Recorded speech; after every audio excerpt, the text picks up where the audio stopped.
On the streets of Washington, passers-by voice strong opinions about America's first-ever presidential endorsement of marriage rights for gays and lesbians. Web designer Kate Brown. I support marriage equality, so I was very happy. It should be a universal right that you can love whoever you want to love, and you should get the same benefits as somebody else, regardless of, your genitalia.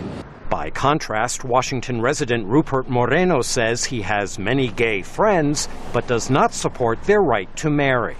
I think that's an aberration, because if you go in that route, then the next step will be people who are on polygamy.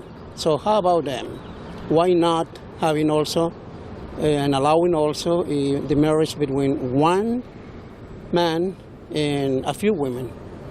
3, how do you like that? 4 or 5? Advocacy groups weighed in quickly. The socially conservative Family Research Council called President Obama's announcement disappointing but not surprising, and predicted that same-sex marriage will be a major issue in this year's presidential election. Meanwhile, gay rights groups applauded Mr. Obama.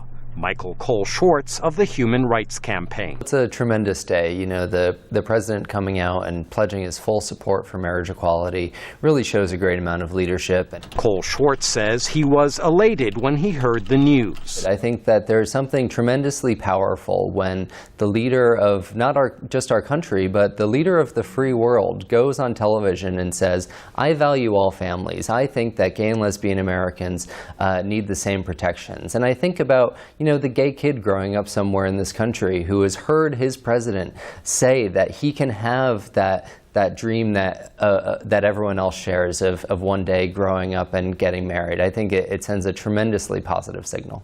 Recent public opinion surveys show a slight majority of Americans favor same-sex marriage. Only a few years ago, public opinion was decidedly opposed. Michael Bowman, VOA News, Washington.